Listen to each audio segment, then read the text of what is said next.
বিচারের ময়দানে সন্তান কাজে আসবে না, সম্পদ কাজে আসবে না, কলবে সালিম একমাত্র পবিত্র আত্মাটা কাজে আসবে। প্রিয় ভাইয়েরা আমার,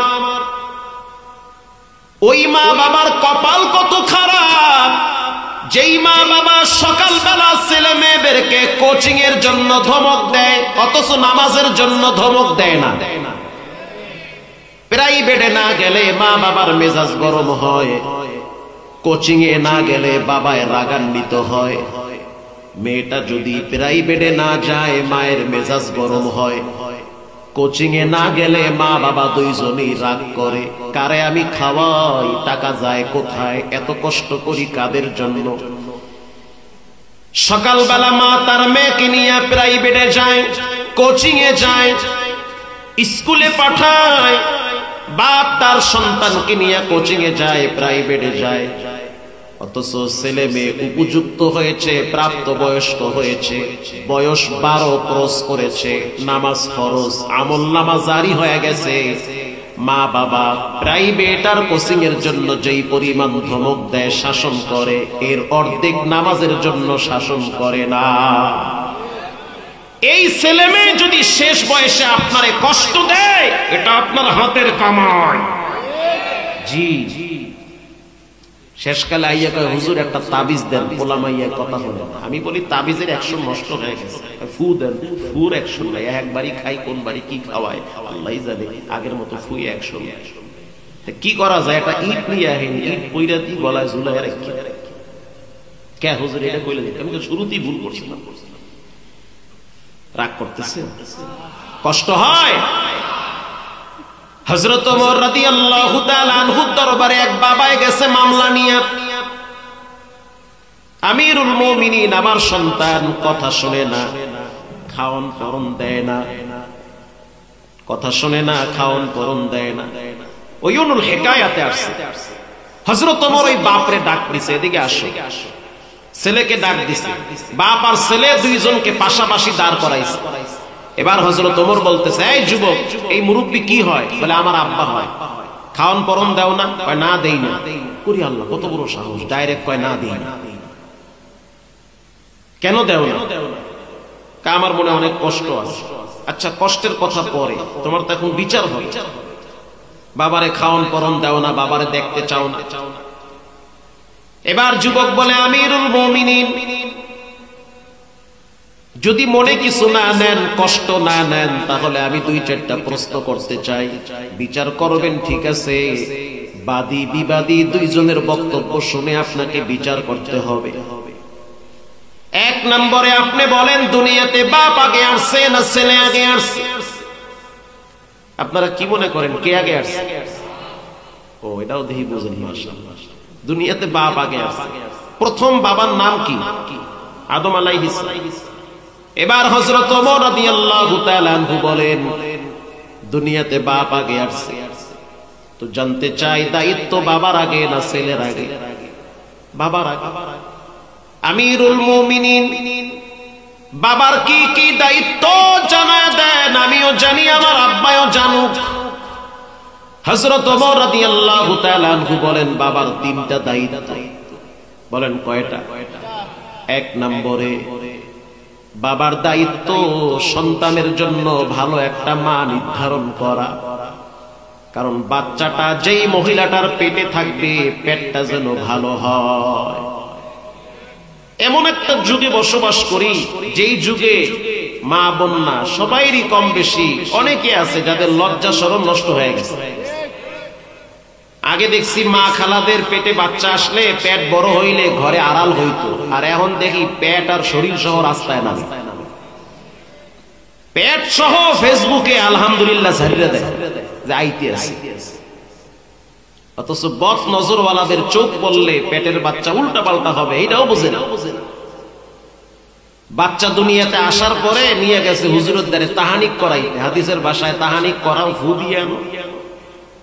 হুজুরের দ্বারে নিয়েছে, হুজুর একটা ফু দিয়ে দেন। এমনি তো বউ পেটে বাচ্চা নিয়ে টিকটক বানাইছে, কোন ঝামেলা হয় আল্লাহ জানে। কথা কি বুঝতেছেন? হুজুরে কয় বাচ্চার নাম কি? কয় বাচ্চার নাম তুফান। করে আল্লাহ কয় কি? হুজুরে জোতা দিয়ে মারছে দৌড়। হুজুর হাদিয়া নেবেন না? তোমার হাদিয়ার গুল্লি মারি এই তুফানে আমার ঘর ভাঙছে সাতবার। হযরত ওমর রাদিয়াল্লাহু তাআলা আনহু বলেন, বাবার প্রথম দায়িত্ব ভালো একটা মা নির্ধারণ করা, বাবার 2 নম্বরের দায়িত্ব সন্তানের জন্য ভালো একটা নাম রাখা। কিয়ামতের ময়দানে প্রত্যেকটা সন্তানকে তার বাবার নাম ধরে আল্লাহ ডাকবে। যেমন আমার আব্বার নাম মহিউদ্দিন, আমার নাম মাহমুদুল হাসান, আল্লাহ ডাকবে মহিউদ্দিনের বেটা আসো, 5টা বিষয়ের হিসাব আমার থেকে দিয়ে তারপরে যাও। আল্লাহু আকবার। এবার আমার সন্তানকে ডাকবে, আসো মাসরুল হাসান, মাহমুদুল হাসানের বেটা মাসরুল হাসান, আসো 5টা জিনিসের হিসাব আমার কাছ থেকে দিয়ে যাও। লা তাজুলু কদমা ইবনু আদম ইয়াউমাল কিয়ামা, রাসূল বলেন কিয়ামতের দিন 5টা জিনিসের হিসাব আল্লাহ নিবে। 5 জিনিসের হিসাব না দেওয়া পর্যন্ত এক চুল পরিমাণ মানুষ লড়তে পারবে না। 1 নম্বরে লম্বা একটা হায়াত দিছি, এই হায়াতটারে কোথায় নষ্ট করছো পৃথিবীর কেউ না বুঝলেও একজন বুঝেন, তিনি হলেন কে? 2 নম্বরে তোমাকে যৌবন দিয়েছি, যৌবনটা কোথায় ব্যয় করলা? 3 নম্বরে কেমনে পয়সা কামাইছো? 4 নম্বরে কেমনে পয়সা ব্যয় করছো? 5 নম্বরে তোমাকে যেই জ্ঞান দিয়েছি সেই জ্ঞান অনুযায়ী কতটুকু আমল করেছো? 5 ওয়াক্ত নামাজ পড়া ফরজ, এটা জানে না এমন কোন মানুষ এখানে আছে? 5 ওয়াক্ত নামাজ পড়া ফরজ, এই জ্ঞান আমাদের আছে না নাই? আল্লাহ বলবে জানো? কয় হ জানি, তো কেন মানলি না? আউয়ালু মা ইউহাসাবু বিহিল আবদু ইয়াউমাল কিয়ামাতিস সালাহ, কিয়ামতের দিন সর্বপ্রথম হিসাব হবে নামাজে। যেই যুবক নামাজের হিসাব ফেল করবে, আল্লাহর কসম বাকি সবগুলা হিসাবে সে ফেল করবে। কেউ যদি নামাজের হিসাবে পাশ করে, আল্লাহর রাসূল বলেন বাকি টুকটাক আমল যদি ত্রুটিও হয় রব সেটা মাফ করে দিবে। আমি যেই আয়াত আপনাদের সামনে তেলাওয়াত করেছি, আল্লাহ রাব্বুল আলামিন বলেন, ইয়া আইয়ুহাল্লাযীনা আমানুস্তাঈনু বিস-সাবরি ওয়াস-সালাহ, পৃথিবীর মানুষ তোমরা আল্লাহর কাছে সাহায্য চাবা 2টা জিনিসের মাধ্যমে। 1 নম্বরে নামাজ, 2 নম্বরে ধৈর্য। আলোচ্য বিষয় হলো নামাজ আর ধৈর্য। আল্লাহর কাছে সাহায্য চাওয়ার মাধ্যম হলো 2টা। বলেন কয়টা? আরো জোরে বলেন। 1 নম্বরে নামাজ, বলেন 1 নম্বরে কি? 2 নম্বরে ধৈর্য, বলেন 2 নম্বরে কি? তাহলে আপনি বাবার দরবারে, খাজার দরবারে, কিবলার দরবারে গিয়ে চাইলে লাভ কি? লাভ হবে যখন আপনি মসজিদে গিয়ে নামাজ পড়ে ধৈর্য ধরে রবের কাছে চাবেন, ওই আওয়াজটা শুনবেন কে? আল্লাহ রাব্বুল আলামিন বলেন আমার কাছে সাহায্য চাওয়ার মাধ্যম হলো 2টা, নামাজ আর ধৈর্য। ফাতেমা রাদিয়াল্লাহু তাআলা আনহা জুমার দিন আসরের নামাজের পরে তিনি মাগরিব পর্যন্ত ঘরের কোনায় বসে থাকতেন জায়নামাজের উপরে। মাগরিব পর্যন্ত তিনি জায়নামাজে বসে বসে চোখের পানি ঝরাইতেন আর বলতেন, আল্লাহ আপনি আমাকে নবীর পরিবারে জন্মগ্রহণ করিয়ে সম্মানিত করেছেন, আপনি আমার জীবনে হযরত আলীকে দিয়ে সম্মানিত করছেন, আপনি আমার 2টা সন্তানকে জান্নাতের সব যুবকদের সর্দার বানাইছেন, এটা আমার জন্য খুশনসিব। কিন্তু আমি হিসাব করে দেখলাম আমাকে কবরে যেতে হবে একা, থাকতে হবে একা। আমার আব্বা আমাকে বলেছে, ইয়া ফাতিমা তু ইনকিদি নাফসাকি মিনান নার, ও ফাতেমা নিজেকে জাহান্নামের আগুন থেকে বাঁচাও। কে কার কন্যা, কে কার স্ত্রী, কে কার মা, কবরে পরিচয় চলবে না। পরিচয় একটা, তোমার জীবনে নামাজ আর ধৈর্য আছে কিনা। আল্লাহু আকবার। হাদিসের কিতাব খুললে পাওয়া যায় ফাতেমা রাদিয়াল্লাহু তাআলা আনহা, পর্দার ভিতরের মা বোন যারা আছেন দিলের কান লাগায় শোনেন, জুমার দিন আসর থেকে মাগরিব পর্যন্ত জায়নামাজে বসে আল্লাহর কাছে দোয়া করতেন আর চাইতে। মাগরিবের নামাজের পরে রবের দরবারে লং টাইম তিনি হাত তুলে কাঁদতেন। আল্লাহর কাছে সব নবীরা চাইছি, বাবা আদম আলাইহিস সালাতু ওয়াস সালাম তিনি আল্লাহর কাছে সাহায্য চেয়েছে। রব্বানা যালামনা আনফুসানা ওয়া ইল্লাম তাগফির লানা ওয়া তারহামনা লানাকুনান্না মিনাল খাসিরিন। আয় আল্লাহ, আমি আমার নফসের উপরে জুলুম করছি, আমারে মাফ করে দেন। আল্লাহু আকবার। মুসা আলাইহিস সালাম আল্লাহর কাছে দোয়া করে ফকিরের মতো, ইন্নী তুবতু ইলাইক, আমি তওবা করতেছি, তুমি আমারে মাফ করে দাও। যতবার আমি বলছি রব্বি আরনি, তোমারে দেখতে চাই, তুমি বারবার বলেছো লাং তারানি, মুসা তুমি আমারে দেখতে পারবা না। তারপরও বলছি আমি দেখতে চাই, কিন্তু দেখতে পারি নাই। পুরা তুর পাহাড়ে নূরে ভস্মিত হয়ে গেছে। এবার মুসা আলাইহিস সালাম আল্লাহর কাছে তওবা করে মাফ করে দেন, আমার ভুল হয়েছে। ইউনূস আলাইহিস সালাতু ওয়াস সালাম তিনি যখন মাছের পেটে গেলেন, তখন তিনি আল্লাহর দরবারে দোয়া শুরু করলেন, লা ইলাহা ইল্লা আনতা সুবহানাক ইন্নী কুনতু মিনাজ জালিমিন।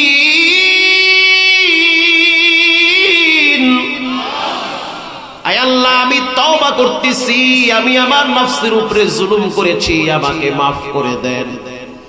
আল্লাহ বলেন ফাস্তাজাবনা লাহু ওয়া নাজ্জাইনাহু মিনাল গাম ওয়া কাযালিকা নুনজিল মুমিনিন। যখন তুমি মুসিবতে পড়বে, বিপদে পড়বে, যেখানেই থাকো, ডাক যদি রবকে দাও, সেই আওয়াজ শুনবেন কে? শুধু তাই না, পৃথিবীতে এমন কোন নবী নাই যেই নবী রবের কাছে ক্ষমা চায় নাই।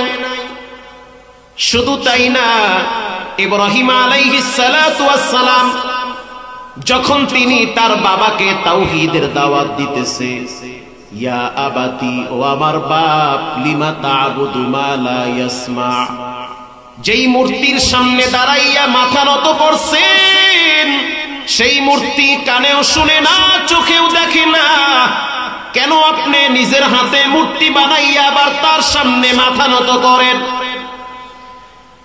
যখন আপনার কাছে কোনো মুসিবত আসবে, তখন তো এই দেবদেবীরা আপনাকে বাঁচাতে পারবে না।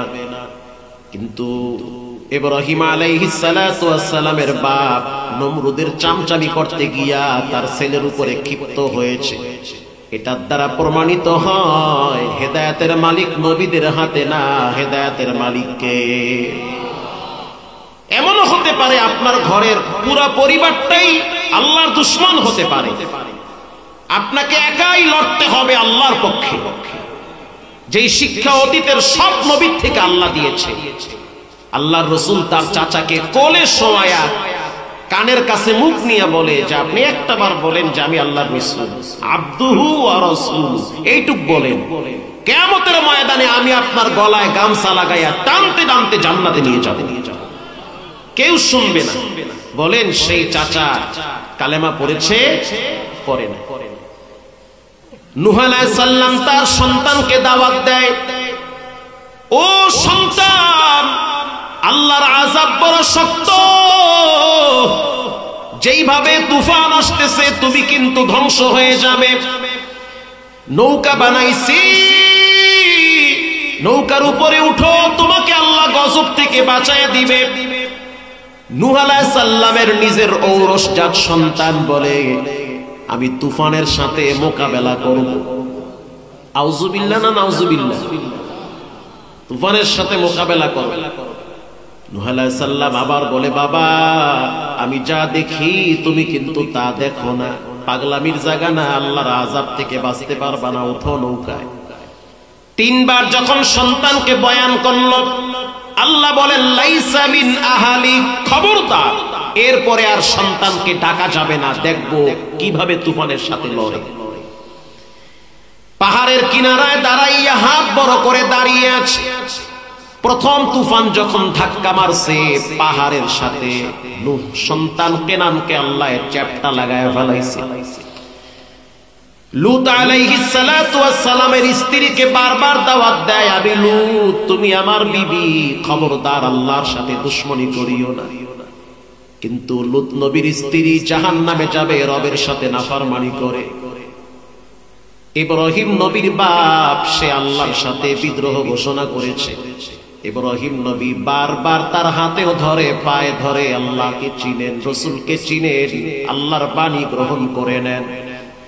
এবার তার বাবা বলে, ক্বারা আরাগিবুন আনতা আন আলিহাতি ইয়া ইব্রাহিম,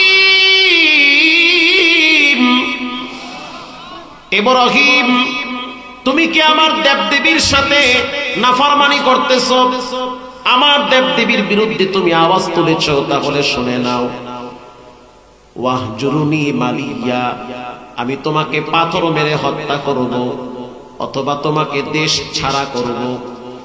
ইব্রাহিম নবী বাবার সাথে রাগ করে নাই, বাবার সামনে অনুরোধ করে বলল, ক্বালা সালামুন আলাইক, ও আমার আব্বা, আপনি আমাকে জন্ম দিয়েছেন, আপনার সাথে বেয়াদবি করা যাবে না।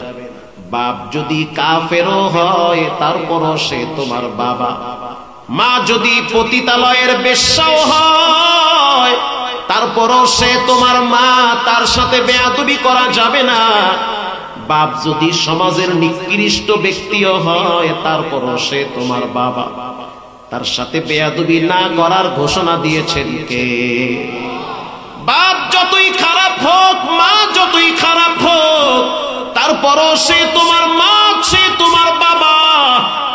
মরার পরে বিচার করবে আল্লাহ, তুমি বিচার করতে যাইও না।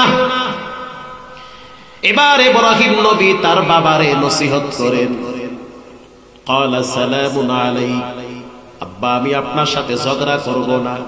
সাআস্তাগফিরু লাকা রাব্বি ইন্নাহু কানা বি হাফিয়া, আমি আপনার জন্য আল্লাহর কাছে ক্ষমা চাইতেই থাকব। আল্লাহ আপনি আমার আব্বারে মাফ করেন, দোয়া করতেছে ইব্রাহিম নবী, কারণ বাপ তো মুশরিক। কথা কি বুঝতেছেন? দোয়া করতেছে। আল্লাহ রাব্বুল আলামিন বলেন, ইব্রাহিম এই দোয়া কবুল হবে না, কারণ হেদায়েতের মালিক তুমিও না, হেদায়েতের মালিক কে? কিয়ামতের ময়দানে তাফসীরে রুহুল মানিতে আসছে, কিয়ামতের ময়দানে ইব্রাহিম নবীর চেহারা অন্ধকার হয়ে যাবে বাবার টেনশনে। আমার আব্বায়ে কই? আজকে আল্লাহ না জানি আমার আব্বারে কোন শাস্তি দেয়। আল্লাহ রাব্বুল আলামিন ইব্রাহিম নবীর বাবাকে একটা প্রাণীর আকৃতি দান করবে। শুধু তাই নয়, জাহান্নামের ফেরেশতারা সেই প্রাণীটিকে জাহান্নামের মাঝখানে ফালাবে। ইব্রাহিম নবীর চেহারায় যেন বাবার আকৃতি না দেখে, কারণ বাবারে দেখলে তো তার মায়া লাগবে। তাহলে চিন্তা করে দেখেন, প্রত্যেক নবীরা তো ক্ষমা চাইছেন একজনের কাছে, তিনি হলেন কে? এবার বুখারী শরীফের হাদিস শুনেন, মা আয়েশা বলেন, একদিন রাত্রিবেলা প্রচুর ঠান্ডা পড়তেছে, কুয়াশার কারণে মদিনার অলিগলি একেবারে অন্ধকার হয়ে গেছে, কিচ্ছু দেখা যায় না, প্রচুর শীত। আমি ওই সময় বুঝতে পারলাম আমার হাতের ভিতরে একটু পানি লাগছে। আমি মনে করলাম মশকের পানি বুঝি আমার বিছানায় পড়ে গেছে।